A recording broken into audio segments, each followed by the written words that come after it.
sleep last night and are ready to join me this morning on how to employ people with an impairment. So there's a few things to go through today. We will be looking at disability employment services and who they are, where they come from, and then preparing your business. So, welcome everybody. First, I would like to do an acknowledgement of country. 30 Foot Drop acknowledges the traditional owners of country throughout Australia and recognises their continuing connection to land, waters and the community. We pay our respects to the Indigenous people, their cultures and beliefs, both to elders past and present. Okay, 30 Foot Drop funding. 30 Foot Drop would like to acknowledge the Department of Communities Disability Services for funding this and many other initiatives. Without their support, such projects such as Two Wise Monkeys wouldn't exist, and we would be so much more poorer for it as a community. This workshop is part of a Realities and Advantages of an Access and Inclusion grant awarded to 30 Foot Drop as part of an Information, Linkages and Capacity Building grant for 2018 and 2019. Okay, we'll just go over some housekeeping on what we will be doing today and how we're going to do it. Unfortunately, we do not have the resources to monitor all of the platforms live streaming. So if you have any questions for me, head over to the link below this video, which is www.30footdrop.com.au/live. Hit the live button and there's a chat box there where you can send any messages to me. We'll be covering a lot of information in a short period of time, so we suggest that attendees try and minimise any distractions. And I understand at the moment a lot of us are in isolation, that could be a bit difficult, but anyway, let's just give it a go. Grab a cup of coffee, grab pen and paper or an iPad to take notes. We will be, once this webinar is finished and you miss any information or you want to go back over something, you can go back and re-watch it once I press end. As well, if you tag 30 Foot Drop in, if you talk about 30 Foot Drop in anything at all, please make sure you tag us, because we'd love our information to get out there and we'd love to know where it's going. So please share the word. And if you know anyone that might benefit from these webinars, let them know, tag them in this post, share the link. The more people that know about Two Wise Monkeys and 30 Foot Drop, the better, and the better we can make the community for people with disability and impairment. Okay, so the other platforms where you can watch this are on our website, Facebook, YouTube, and what's the other one? It was LinkedIn, but I don't think it is. So YouTube, Facebook, and the webinar. Okay, and all the research I will be talking about is available on our website. Just look under sources and then look into resources. So a lot of what I'm talking about, there's a lot more detail on the website about it, so you can hop in there and have a look if you wanted to look more into subsidies, resources, stats, anything like that. And there's just lots of good reading in there anyway. At the end of the webinar, we have a short, very, very short survey that we would love any of you guys to please fill out. It's about 5 questions. Any feedback for us is good feedback, so we'd appreciate if you could do that for us. Okay, let me introduce myself. I am Lisa and I am one of your Two Wise Monkeys. I am Hear No Evil. The other monkey is Ben and he is See No Evil. He is the director of Two Wise Monkeys and 30 Foot Drop. His story is definitely a more obvious disability or impairment. He's in a wheelchair, and he started 30 Foot Drop and Two Wise Monkeys because he felt that the awareness around disability and impairment just wasn't there, and he learnt that through being in a wheelchair at the age of 22, struggling to get the things he needed and the services he needed. So he decided to get it out there for people with disability impairment and is doing a wonderful, wonderful job. Anyway, I am Lisa and I'm here no evil. Just by looking at me, you probably can't tell what I may suffer from. Through me, you'll realise that you will hear no evil about impairment. My story is definitely a more hidden one. At the age of 8, I was diagnosed with mild dyslexia. Teachers used to hit me on the head, yell at me, read out my low marks in front of the classmates. Why don't you understand what's wrong with you? Making me feel completely dumb and unworthy. And back 30 years ago, for a girl, that was really humiliating. It wasn't as known back then for girls to have it. I don't think the ratio of girls to boys having it is as high. So a lot of the time I was made to feel stupid and not understood, which is really hard. But despite these challenges growing up, I was determined to succeed and very, very stubborn. So I passed school. I did really well at school. I ended up finding my passion, which was art and photography. I got 90-80% within those subjects. I did really well, so I followed that passion of art and photography. It's taken me all around the world.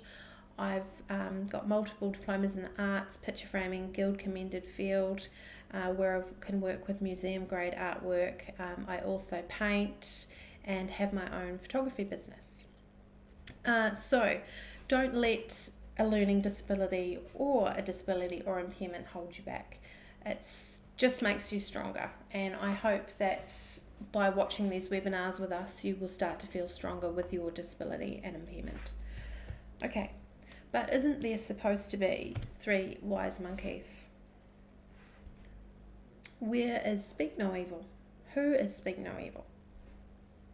Well, you guessed it, it's you. The aim of today's workshop is to turn you into a wise monkey.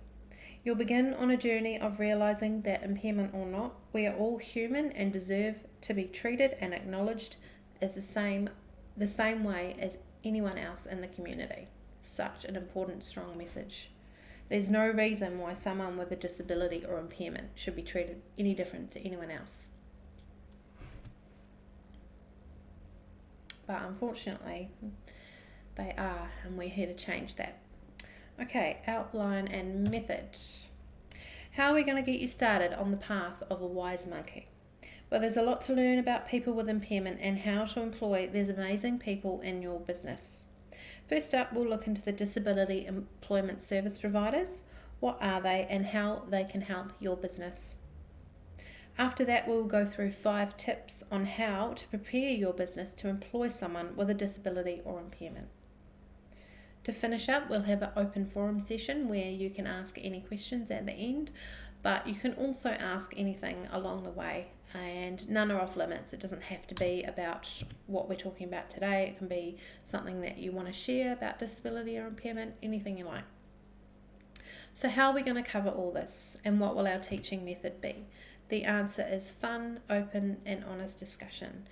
We can't change the disability and impairment world if we don't speak up. So it's about being honest, it's about being open about what we need and how we need to change it, and coming forward on wanting to employ people with disability impairment. It needs to be more talked about and more known about. Okay, you'll notice that there's very little written content on the slides, and that's because we're here to interact with each other and not have too much information that you're trying to keep up with reading on the screen. And we also don't agree with death by PowerPoint. As well, it makes it easy for people with disabilities, impairments, hearing impairments, visual impairments, even learning disabilities, to follow the pages easily. There's no complex information where people aren't understanding, and it's visually easy to see and clear. So it's something to think about on your own website if you find that you may have too much information on there. Have a look at it. Okay, next is terminology and review. A lot of people get these 2 words mixed up and think that this is the same thing, when in fact it isn't. So to reduce confusion and ensure understanding, I want to review some of the terminology that I'll be using in the sessions. First is the difference between disability and impairment. An impairment is an injury, illness, or congenital condition that causes or is likely to cause a loss of physiological and psychological function. In short, your impairment is your medical diagnosis. So my medical diagnosis is that I have mild dyslexia. A disability, on the other hand, is the loss or limitation of opportunities to take part in society on an equal level due to social and environmental barriers.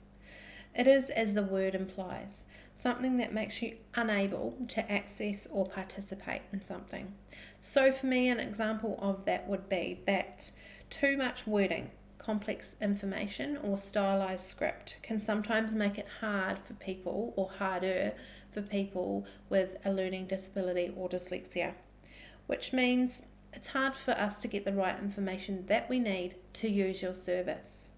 So this is especially important information because some disabilities are hidden, meaning that they could be very easily walking away from your business or service because your information is too complex or complicated.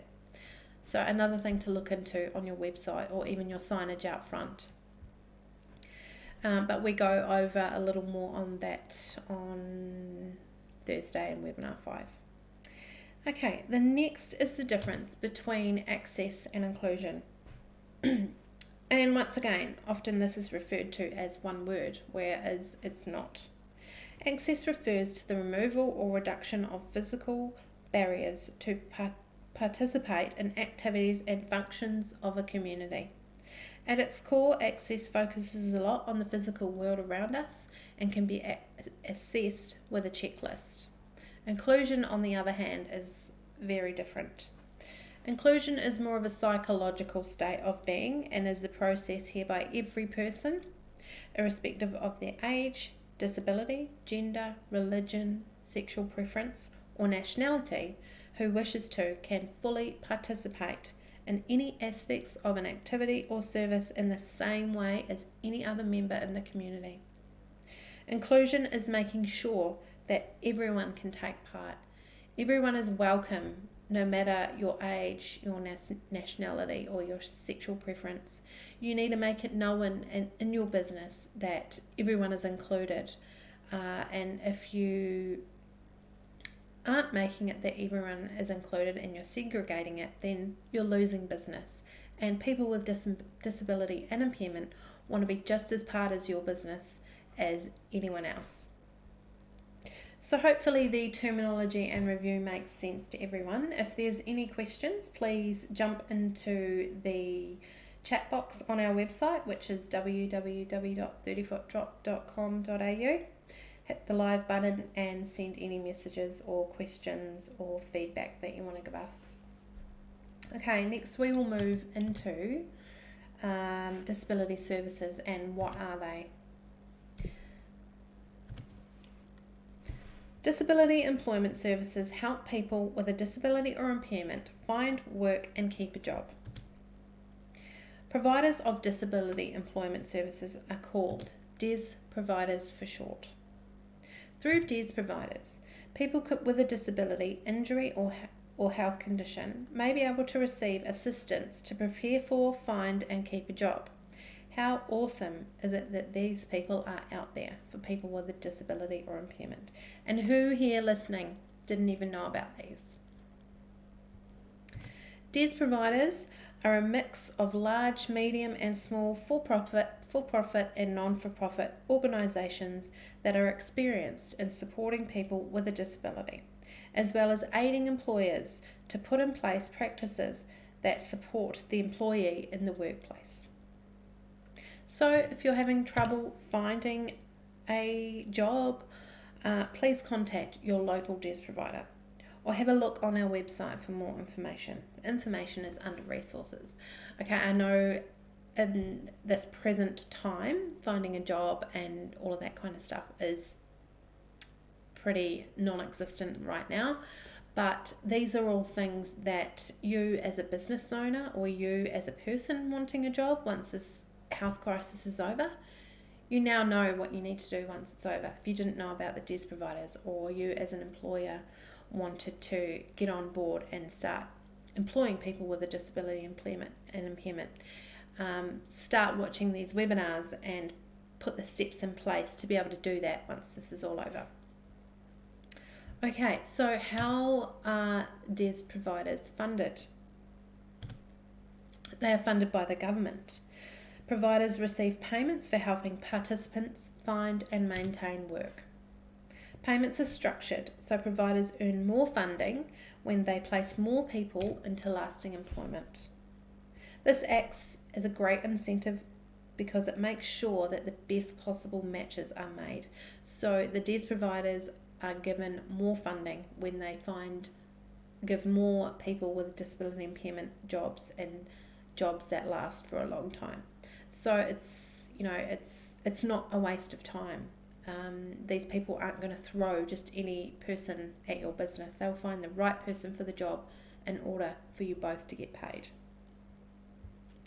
Okay, next we will be looking at the 3 services, which are job matching, role creation and support. First up, we'll go through job matching. What and how? How do DES providers make sure they find the right match?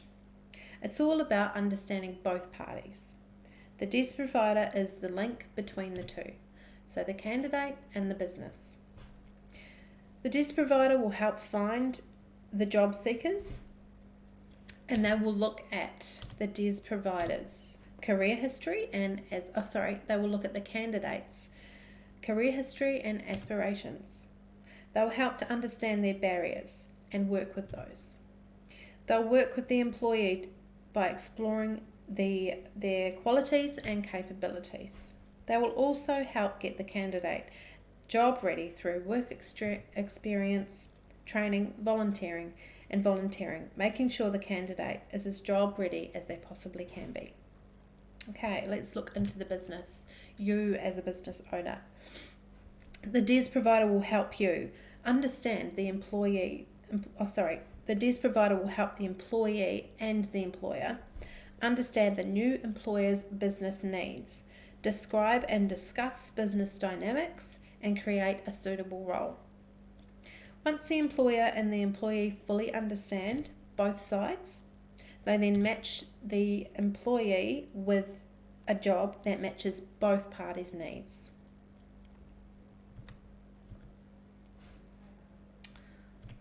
So, where do the clients come from?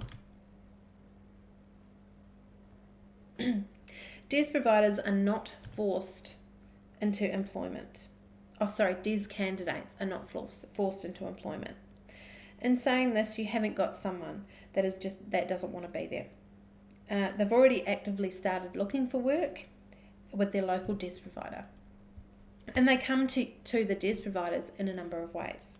And these are through word of mouth, self-referral following a discussion with a team member, family or friend, self-referral after exposure to advertising or social media platforms, referral from a health professional, community agency or school, referral from Centrelink or government agency, self-determining move from another DES provider, community talks, community health desks and pop-up shops, discussions with health and community agencies and schools, employment forums and expos. So there's a lot of places where you as an employer or a employee can find out the information to then go on to a DES provider.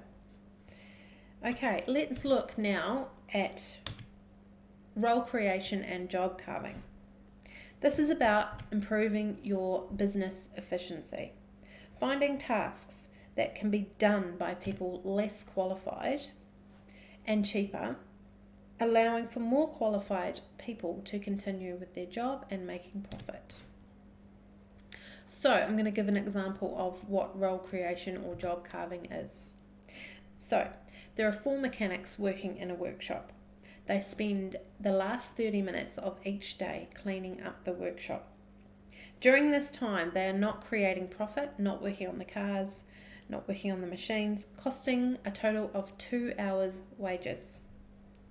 So, you as an employer could look at employing someone to come in for 2 hours a day at a lower rate, allowing the mechanics to continue with their jobs and generating profit for your business, and also giving that person with a disability or impairment a job. How amazing would it feel as a business owner to employ someone that really, really wants to be there? And how beneficial would it be to you as a business owner to save time and money by employing someone who is seeking work through a DES provider? Something really, really interesting to think about. You know, you could think about all the little things that someone from a DES provider company could come and do for your business where you're saving money and to help your other workers continue with their work. I noticed the other day actually at the Good Guys, where they sell electronics and fridges and kettles and all sorts of things, there was a guy who had a disability, and he was in a mobility scooter, and he was working there. And I thought, that's exactly our message. We're trying to get our message out there so that employers can employ people with impairment and disability. This guy was helping customers, he was happy, and that's all we all want, is giving people with a disability and impairment a chance. Anyway, I hope I'm making sense so far. Next, we're going to look at support. Right, as well as job matching and role creation, DES providers also offer the following free service. These are candidate support and application assistance. DES providers support their candidates in a role by regular on and off site visits, where they ensure the candidate continues understanding the employer's expectations and needs. So the candidate or your new employee with a disability or impairment is not left alone as soon as they've got the job. That DES provider who's been looking after them, that person, will always be there. They look for any other requirements that the candidate may need or the employer may need to do with technology for both parties. So if there's anything you need, like a computer with a screen reader or a new ramp or something like that, then the DES provider can sort that out and look into job access for funding for that. Okay, they will monitor the requirements and maintain the performance. Deal with any questions or issues swiftly, and most DES providers will be contactable outside the office hours, and that's for the employee and the employer. So they can contact that person if they've got any issues before or after work. Okay, application assistance and candidate support. DES providers will provide free assistance with the following applications.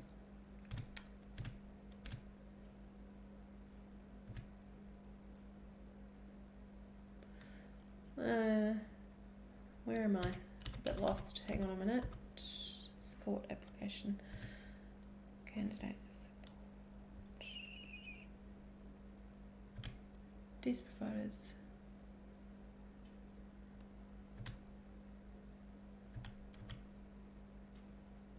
Okay, that's what I've just read about. Missed a page. Okay, here we are. Application support. Sorry. Okay, here we are. DES providers will provide free assistance with the following applications: wage subsidies, workplace modifications through job access. Both these subsidies resources are covered in Tapping in Part 1, which you can book into if you have missed it. So Part 1 will be starting again at the end of April, because the school holidays start end of next week. We'll have 2 weeks off, and then we will be starting webinar Part 1. But if you did want to see it, I did it yesterday, you can go back onto any of our platforms and rewatch it. Anyway, let's get into how to get started. Get in touch with your local DES provider in your area, your town or region. Provide them with the required information. Employ a matched candidate. The DES provider will gather the required evidence and fill out the paperwork and any other requirements in order to proceed with the employment. How stress-free would it be that you've got someone that can fill out the paperwork and sort it all out for you? It doesn't need to be an extra added pressure to employ this person. It's all sorted out, and that is why they're there to do it, because they want people, businesses and services to employ the candidates that they have waiting. Okay, let's go to preparing your business. So now that you have committed to employing someone with a disability or impairment, what is next? Here are 5 tips to get you started and ensure your new employee reaches their full potential. Getting the right match. With all hiring, it's important to get the right match. A person's disability may be quite irrelevant to the kind of work required, which means people with a disability are employed all across the board. Using a DES provider will give you access to a far wider talent pool of people with objective and irrelevant advice when making your selection. Also, you can look into disability awareness training for you and your team members. Many people are apprehensive with dealing with a new team member living with a disability. Conducting targeted training for your staff can address these questions and help people be more confident when it comes to working with their new colleague. This promotes positive attitudes and teamwork and can ensure everyone is treated equally and fairly. Funding is available for awareness training through Job Access, and there's all sorts of different things that you can look into doing. You can do an Auslan training workshop for your workplace if someone there is deaf. You can do a disability workshop, which we run as well. All sorts of things that are funded to ensure that that placement is made as easily as possible. Okay, next is accessibility. Preparing the workplace so that it is accessible and allowing the employee to do their job and help with a smooth onboarding process, making sure the person with the disability is involved because they know what works best for them. The needs will vary depending on the employee's disability or health condition, obviously. Funding is available for all these modifications, which we will be covering in Tapping In Part 1. So if you missed it, you can go back and watch it yesterday, or you can join us at the end of April. All the dates are listed on our website. Other considerations may be changes to rosters, work times and practices. So this is because sometimes it's harder for someone, say, in a wheelchair or has a mobility issue. They may have a carer. It's hard for them to be at work at 7 a.m. So work around when they can come into work. Maybe they can do longer hours at the end of the day. So it's about working with your employee to make it work. Okay, induction and mentoring. Your new employee should receive an induction relevant to workplace training and ongoing support through a buddy or mentor, someone that's at the workplace that can look after them. And this happens in every job when you first start. You've got someone going over everything with you, making sure you're doing it right, while people with a disability and impairment are no different, especially in the early stages of their employment. Think about any reasonable adjustments you need to make beforehand to make it necessary to make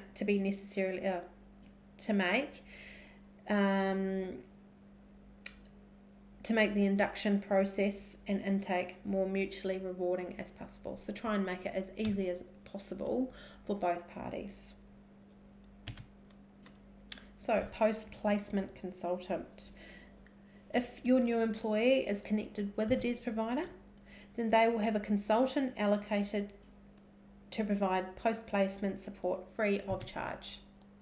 In addition to supporting the employee, the consultant is also intended to as a go-to person if you have any questions or queries, and that's for the employer and the employee.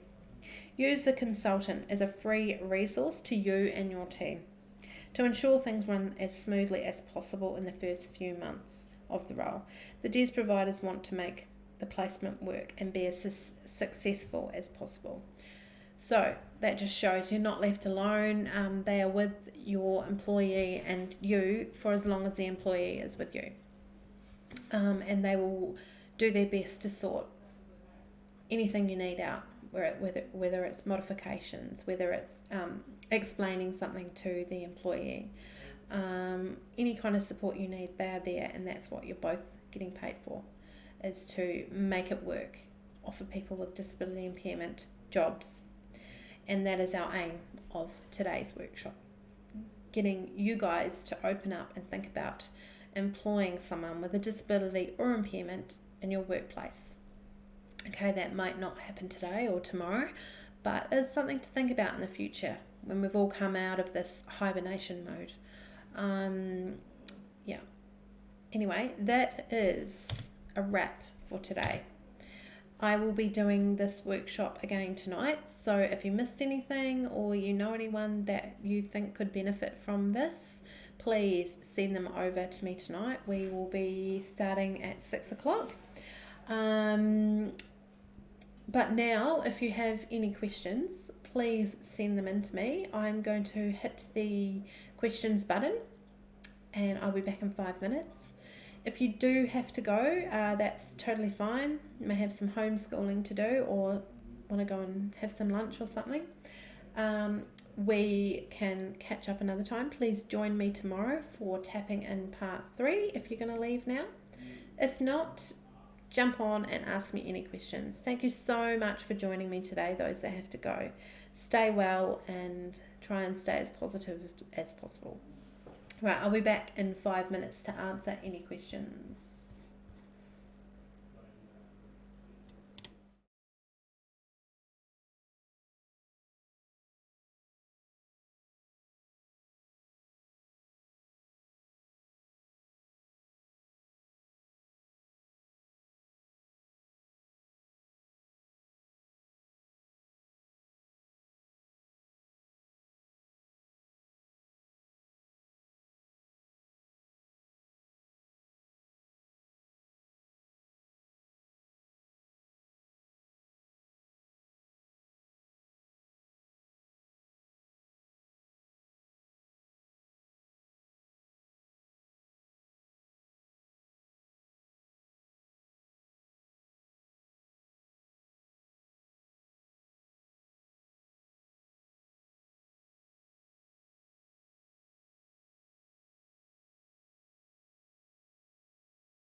Okay, it doesn't appear that we have any questions today, which is totally fine.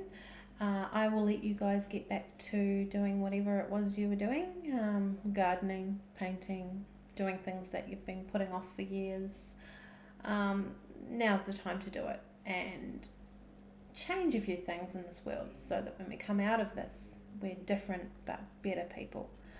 Uh, so if you know anyone that you think would like to join me again tonight, I'm on again tonight to do this all again. So I will see some of you tonight possibly, or let anyone else know. Thanks for joining me. Stay well. See you later.